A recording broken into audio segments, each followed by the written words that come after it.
ഇന്നലെ നമ്മൾ സനാതനധർമ്മത്തിനെ കുറിച്ചിട്ട് പറഞ്ഞിരുന്നില്ലേ? അപ്പോൾ സനാതനധർമ്മം അനുസരിച്ചിട്ട് നമ്മുടെ ഈ ജീവിതം എന്ന് പറയുന്നത് നമ്മൾ തന്നെ തിരഞ്ഞെടുത്തതാണ് കേട്ടോ. പലരും വിചാരിക്കും നമുക്ക് എന്താണ് ഇങ്ങനെ വിഷമങ്ങൾ അല്ലെങ്കിൽ ഇങ്ങനെ രോഗങ്ങൾ എന്നൊക്കെ വിചാരിക്കില്ലേ?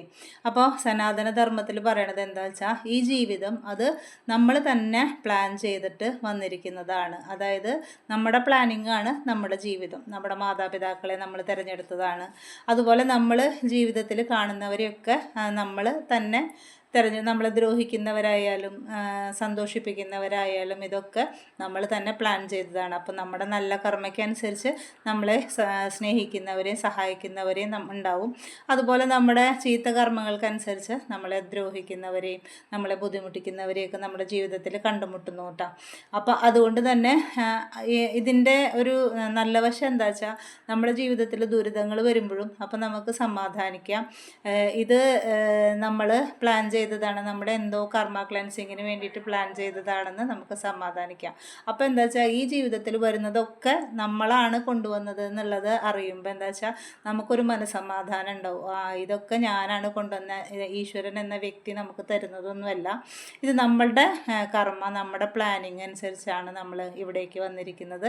നമ്മൾ ഈ ജീവിതത്തിൽ അനുഭവിക്കുന്നതൊക്കെ ഇത്ര അനുഭവിച്ച് തീർക്കാമെന്നൊക്കെ ഉള്ളതിനനുസരിച്ച് നമ്മൾ പ്ലാൻ ചെയ്തിട്ട് വന്നതാണെന്ന് മനസ്സിലാക്കുമ്പോൾ എന്താ വെച്ചാൽ നമുക്ക് ഭയങ്കര സമാധാനമായിരിക്കും. ഒരു രോഗം വന്നു അപ്പം നമ്മൾ മനസ്സിൽ വിചാരിക്കുകയാണ് ഇത് എപ്പോഴോ ഏതോ ജന്മത്തിൽ ഞാൻ അനുഭവിച്ച അല്ലെങ്കിൽ ഞാൻ ചെയ്ത തെറ്റുകൾക്കോ അല്ലെങ്കിൽ പാപങ്ങൾക്കുള്ള ഇതായിട്ട് ഞാൻ തന്നെ തിരഞ്ഞെടുത്തതാണ് ഈ രോഗത്തിനെന്ന് വിചാരിക്കുമ്പോൾ എന്താ വെച്ചാൽ നമുക്കൊരു മനസ്സമാധാനമാണ്. അപ്പോൾ നമ്മുടെ മനസ്സിൻ്റെ ഉള്ളിലൊരു സന്തോഷമാണ്. അയ്യോ, അപ്പോൾ ഇതെൻ്റെ ഒരു ക്ലെൻസിങ്ങിൻ്റെ ഭാഗമായിട്ടാണ്, അല്ലെങ്കിൽ എന്തോ ദുരിതങ്ങൾക്ക് ഞാൻ തന്നെ ഏറ്റെടുത്തിരിക്കുന്നതാണ് എന്ന് മനസ്സിലാക്കുമ്പോൾ എന്താ വെച്ചാൽ നമുക്കതിനെ സഹിഷ്ണുതയോടുകൂടി നേരിടാൻ ആയിട്ട് നമുക്ക് സാധിക്കും.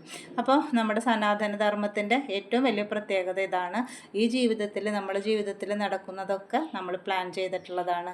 രോഗങ്ങളാവട്ടെ, ദുഃഖങ്ങളാവട്ടെ, ദുരിതങ്ങളാവട്ടെ ഒക്കെ നമ്മൾ പ്ലാൻ ചെയ്തിട്ടുള്ളതാണ്.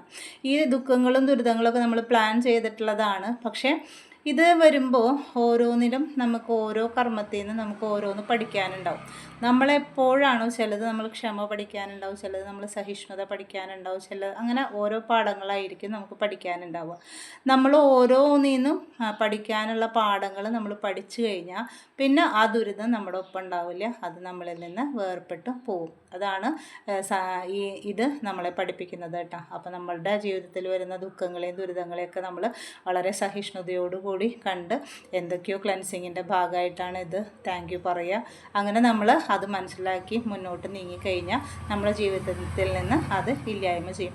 അതല്ല, നമ്മുടെ ജീവിതം കൊണ്ടുപോകുന്ന ചില ദുരിതങ്ങൾ രോഗങ്ങളൊക്കെ ഉണ്ടാവും, അതും നമ്മൾ പ്ലാൻ ചെയ്ത് വന്നതാണെന്ന് മനസ്സിലാക്കി അതിനെ നമ്മൾ വളരെ സമചിത്തതയോടുകൂടി നേരിട്ട് കഴിഞ്ഞാൽ നമുക്ക് ജീവിക്കാൻ ഒരു ധൈര്യം നമുക്ക് തോന്നും കേട്ടോ.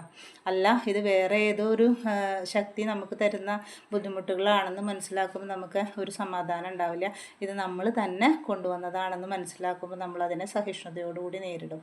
അപ്പോൾ എല്ലാവരും നമ്മുടെ ജീവിതത്തിൽ ഉണ്ടാകുന്ന എല്ലാ ബുദ്ധിമുട്ടുകളെയും രോഗങ്ങളെയും ദുരിതങ്ങളെയൊക്കെ ഇങ്ങനെ കാണും. അപ്പോൾ നമ്മുടെ മനസ്സിന് വളരെയധികം സമാധാനം കിട്ടും കേട്ടോ.